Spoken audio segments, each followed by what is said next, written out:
साल से हमारे जो दिल्ली में बुजुर्ग हैं, हमारी विधवाएं बहनें हैं, उनको पेंशन नहीं मिल रही, पैसे नहीं है, फंड नहीं है और इनके ऊपर खूब पैसा लुटाया जा रहा है। सरकार के पास कर का पैसा आता है, उस कर के पैसे से मुल्ला मौलवियों को तनख्वाह नहीं दी जा सकती।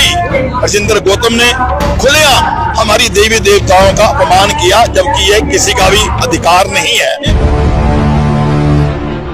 नमस्कार, आप देख रहे हैं सच तक न्यूज और मेरे साथ है हिंदू हृदय सम्राट जय भगवान गोयल जी। और लगातार ओजस्वी वाणी से लगातार सनातन हिंदुओं को जगाते रहते हैं और आज सोनिया गांधी गोवा में पहुंचे हैं और राजनीतिक मंच पर किस तरीके से अपनी बात को रखा।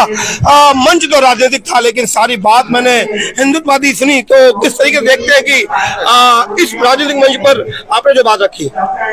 देखिए, जो साजिश दिल्ली के लोगों के साथ रची गई 2020 में, हम जमुना पार के लोग भूले नहीं हैं कि कैसे यहाँ दंगा करवाया गया था। दंगा करवाने का मुख्य आरोपी ताहिर हुसैन, जो केजरीवाल की पार्टी का एक नगर निगम पार्षद था, उसने कैसे पीएफआई के साथ मिलकर के हमारे जमुना पार में दंगा करवाया और उस समय करवाया जब ट्रंप यहाँ पर आए हुए थे। ये पूरे वर्ल्ड के अंदर हमारे हिंदुस्तान की, हमारे भारत की छवि को नुकसान पहुंचा करके, दूषित करके एक मैसेज देना चाहते थे कि हिंदुस्तान में मुसलमानों के साथ बहुत जातियां हो रही हैं। मगर उनका समाधान जो उन्होंने करना चाहा था वो पूरा नहीं हो चुका। तो जिस तरीके से केजरीवाल जी या उनकी पार्टी अभी हाल ही में हरजिंदर गौतम ने खुलेआम हमारी देवी देवताओं का अपमान किया, जबकि ये किसी का भी अधिकार नहीं है।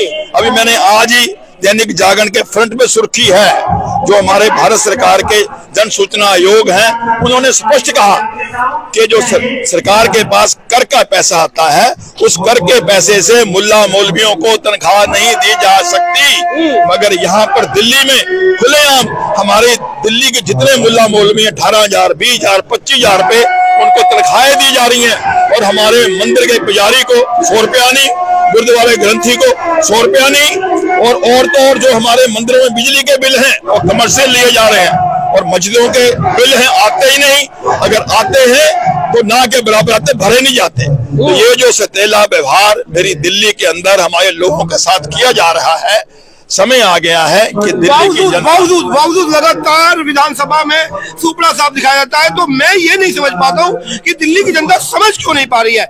आपने खुद बोला, मैंने खुद पढ़ा है कि 7.5 रुपए यूनिट के साथ मंदिरों में ली जा रही है, जबकि 1.5 रुपए यूनिट मस्जिदों में ली जा रही है। और आपने बात दंगों की भी रखी। लगातार सबने देखा कि दंगे सीए एनआरसी की वजह से हुए और एक विशेष समुदाय किस तरीके से पूरी दिल्ली पर हावी रहा और किस तरीके से लगातार दंगे होते रहे। बावजूद केवल 2 विधायक अपने यहाँ से जीते, फिर भी आगे वाली अब एमसीडी का चुनाव है, 4 तारीख दोबारा वोट है। तो किस तरीके से मतलब या तो कम्युनिकेशन गैप है, हम अपनी बात को समझा नहीं पा रहे, सरकारें जनता तक पहुंच नहीं पा रही, क्या कमी रह जाती है? देखिए, जो दिल्ली में हो रहा है, दिल्ली के लोग बड़ी नजदीक से देख रहे हैं। अभी पंजाब में इनकी सरकार आई, पंजाब में खुलेआम खालिस्तान की मूवमेंट चल पड़ी है। वहां का जो खालिस्तान का झंडा था, उस झंडे का रंग केजरीवाल ने अपने का रंग ही बदल दिया है। क्योंकि जब पंजाब में चुनाव हो रहे थे, खालिस्तानियों का पैसा, खालिस्तानियों की सपोर्ट, जो पन्नू बैठा है कनाडा में, उसने पूरी सपोर्ट दे करके जिताया। आज पंजाब में हमारा हिंदू अपने मुंह बंद करके बैठा हुआ है, हिंदुओं की आवाज को बंद कर दिया गया है। पंजाब की सड़कों पे खुलेआम खालिस्तान के नारे लगाए जा रहे हैं। जो भी कोई हिंदू लीडर बोलता है उसको मार दिया जाता है खुलेआम।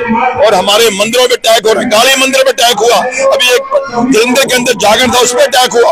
आज खुलेआम हमारे हिंदुओं के साथ पंजाब में आतंकवाद का जो दौर था वो दोबारा आ गया है। ये सारी चीजें केजरीवाल की मान की सरकार है, इसलिए हो रहा है। तो आज ये बातें धीरे धीरे लोगों को समझ में आ रही है। समय 8 साल से हमारे जो दिल्ली में बुजुर्ग हैं, हमारी विधवाएं बहनें हैं, उनको पेंशन नहीं मिल रही, पैसे नहीं है, फंड नहीं है और इनके ऊपर खूब पैसा लुटाया जा रहा है। तो ये सब चीजें हमारी दिल्ली की जनता अब देख रही है, समझ रही है। मेरा पूरा विश्वास है कि चुनाव में दिल्ली की जनता केजरीवाल को इसकी औकात दिखा देगी, ये मेरा स्पष्ट कहना है। और एक बात मैं कहूँ कि भ्रष्टाचार का आरोप एमसीडी के ऊपर लगता रहा है। अब ऐसा नहीं है कि आम आदमी पार्टी भी दूध की धुली है, उनके मंत्री भी जेल में है, तो भ्रष्टाचार के मुद्दे पर क्या कहेंगे जो एमसीडी के ऊपर लगातार आरोप? देखिए, अगर भ्रष्टाचार की बात करते हैं, आप कोरोना देखा हमने, कोरोना में जो हमारे सफाई कर्मचारी थे जिनको 3-3, 4-4, 5 महीने की तनख्वाहें नहीं मिली थी, उसके बावजूद भी कोरोना के काल में अपनी जान की परवाह न करते हुए वो फ्रंट फुट पे आके इन्होंने काम किया है। अगर मेरे घर का, आपके घर का 2 दिन कूड़ा ना उठे, हम अपने घर में रह नहीं पाएंगे। मगर उन्हें तनख्वाहें ना मिलने के बावजूद भी जो सेवा दिल्ली के लोगों की करी है, तो दिल्ली का बच्चा बच्चा इस बात को जानता है, भूला नहीं है। आप किसी से काम करवाओगे, उसको मेहनताना नहीं दोगे, उसको रोटी खाने के बच्चों को पैसे नहीं दोगे, वो काम कैसे करेगा? तो कहाँ भ्रष्टाचार? भ्रष्टाचार की तो बात ऐसे बंधु, आज अगर किसी लेंटर के ना कोई एमसीडी को 5,000 रुपए देता है, अगर केजरीवाल आ गया ना कल को तो 50,000 हो जाएंगे, समझ लो बात। अगर आज किसी को लेंटर के 5,000 रुपए देने पड़ते ना एमसीडी वालों को, अगर केजरीवाल आ गया बिंदी लग जाएगी, बिंदी। भ्रष्टाचार का बाप है ये। अब ठेकों भ्रष्टाचार हुआ है, मंत्री अंदर पड़े हैं, टिकटों के बंटवारे में खूब पैसा लिया गया है, इनके विधायक पीटे जा रहे हैं। धीरे धीरे धीरे लोगों की आंखें भी खुल रही हैं, सब कुछ साफ नजर भी आ रहा है। और इस बार जो नगर निगम चुनाव है, दिल्ली की जनता बताएगी। आज दिल्ली की जनता मोदी जी के साथ खड़ी हुई है। आज लोग, पूरा संसार मोदी जी को चाहता है। आज तो दुनिया ये कहने लगी है कि अगर मोदी जी आगे आ जाएं तो पूरे विश्व में शांति हो सकती है। ऐसा विश्वास आज दुनिया के लोगों में है। जहां एक और विश्वास दुनिया के लोगों में मोदी जी के प्रति है, क्या दिल्ली के लोगों में मोदी जी के प्रति विश्वास नहीं होगा? इस बार बिल्कुल हमारी दिल्ली की जनता इस चुनाव में भी अपना बीजेपी को वोट दे करके हमारे मोदी जी के और हाथ मजबूत करेगी। और यहाँ से जो हमारी सोनिया अनुपम पांडे है, बिल्कुल जीतेंगी। ये अपना ही परिवार है। एक सवाल और है, पहले बात रही कि सिविक बॉडी थी, दिल्ली सरकार से पैसा मिलता था। अब इन्होंने कहा कि यदि आपने आम आदमी पार्टी के पार्षद को जिताया, वो बीजेपी के पार्षद जिताया, वो लड़ेगा और वो विरोधाभास रखेगा। जबकि जनता तक ये बात नहीं पहुंच पा रही कि विरोधाभास खत्म हो जाएगा, क्योंकि एमसीडी अब केंद्र सरकार के अंदर आ गई है। तो विरोधाभास तो तब बनेगा यदि आम आदमी पार्टी सरकार बना लेती है। तो ये बात भी जनता तक नहीं पहुंच पा रही। आपके हिसाब से क्या कहेंगे सर? देखिए, पहली तो बात सबको पता है कि एमसीडी पे 3 भाग में थी, तो बाया पैसा आता था। अब बाया पैसा आगा नहीं। अगर केजरीवाल ये समझता है कि मैं एमसीडी को पैसा नहीं दूंगा, तो केजरीवाल के बाप तो ऊपर बैठे हुए हैं, पैसा कहां से आ रहा है? सप्लाई तो ऊपर से आ रही है ना, तो इसको पैसा कहां से मिलेगा? है, इसको पैसा कहां से मिलेगा? अगर ये बात कर रहा है कि मैं पैसा नहीं दूंगा एमसीडी में, अगर हम नहीं आए तो भाई तेरे को पैसा कहां से आएगा? ठीक है, पैसा तो जहां से आना है वहीं से आएगा। और राष्ट्र के लिए, देश के लिए, विकास के लिए कोई काम रुकने वाला नहीं है। हमारी मोदी सरकार जिस तरीके से आज देश और दुनिया में काम कर रही है, इसकी तूती आज पूरे विश्व में बोल रही है। और आज दुनिया का बच्चा बच्चा, हर कंट्री मोदी जी के प्रति नमन है। और हमें तो जल्दी ऐसा आभास हो रहा है कि वो दिन दूर नहीं, हम लोग मोदी जी के नेतृत्व में विश्व गुरु बन करके पूरी दुनिया को जीने और चलने का रास्ता। मैनिफेस्टो आ चुका है, बीजेपी का मैनिफेस्टो आ चुका है। हिंदूवाद की कोई बात मुझे उसमें नहीं दिखाई दी। मंदिरों के लिए या गुरुद्वारों के लिए या किसी और सामाजिक संगठन या धार्मिक संगठन के लिए कोई बात मुझे मैनिफेस्टो में दिखाई नहीं दी। तो इस बार बिना धर्म की नीति के इस तरीके से मैनिफेस्टो को देखते हैं। सारी बातें मैनिफेस्टो में नहीं लिखी जा सकती।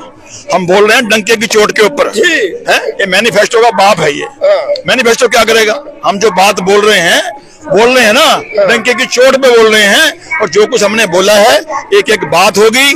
बहुत जल्दी हिंदुस्तान में जनसंख्या निरंतर कानून आने वाला है। इन हम भारत माता की, भारत माता की जिंदाबाद। इन टोपी वालों को जिस तरीके से जनसंख्या बढ़ा करके मेरे भारत को गजवाए हिंद बनाने की साजिश रच रहे हैं, वो हम कामयाब नहीं होने देंगे। जिस तरह पीएफआई का नेटवर्क खड़ा करके मेरे भारत को गजवाए हिंद बनाने की साजिश रच रहे हैं, वो इनका मामला कामयाब नहीं होने देंगे। और जिस तरह ये आए दिन लव जिहाद करके मेरी बहन बेटियों को बिला के फुसला के नाम बदल के लव जिहाद कर रहे हैं, इनके और मामले ऐसे नहीं होने देंगे। उसके लिए सरकार को और हमारे हिंदूवादी संगठनों को जो भी कुछ करना पड़ेगा हम करेंगे। इनको इनकी औकात में रखेंगे अगर इन्होंने भारत में रहना है तो। औकात तो श्रद्धा के मर्डर में दिखाई दी, हिंदूवादी संगठन कोई नहीं पहुंचा अभी तक। उसका जो अवतार है उसका घर तक नहीं पता लग पाया। किस तरीके से देखते हैं कि यदि बात हिंदूवादी संगठन करे तो? देखिए, इस मामले में लड़की पहले से मारी जा चुकी है, लड़की के शव के टुकड़े टुकड़े करके जगह जगह डाले जा चुके हैं और जो काम इन्वेस्टिगेशन का है वो पुलिस कर रहे हैं। इस मामले में अगर हिंदू संगठन अपनी जाके टांग बसाएंगे, जो इन्वेस्टिगेशन जो जांच प्रणाली चल रही है कहीं ना कहीं इसमें रुकावट आएगी। मैंने अभी बोला भी था कि अकबर ने अनारकली को दीवार में जिंदा दिलवा दिया था आज से 4 साल पहले। इनकी वो मानसिकता बदली नहीं है। अब उस वक्त फ्रिज होता है ना तो शायद वो अनारकली को दीवार में ना जलवा करके फ्रिज में रखता, तो उस वक्त दीवार में जिंदा चढ़वाया था और इन्होंने उसको फ्रिज में काट काट के डाला है। ये इनकी जिहादी जो मानसिकता है वो तब भी थी और आज भी है। अब समय आ गया है इनकी जिहादी मानसिकता को कुचलने का और सदा सदा के लिए दबाने का, और हम दबाएंगे।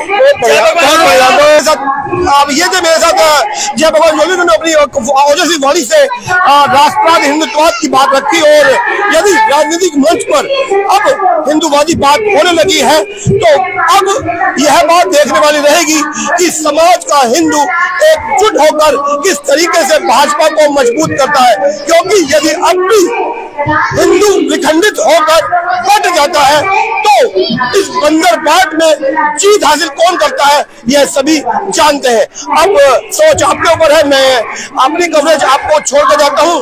कमेंट में राय दें और टैग जरूर करें उन लोगों को जो अपनी बात को हिंदूवादी रखते हैं या सनातन धर्म से संबंध रखकर उस धर्म की बात को हमेशा ऊंचा रखने की कोशिश करते हैं।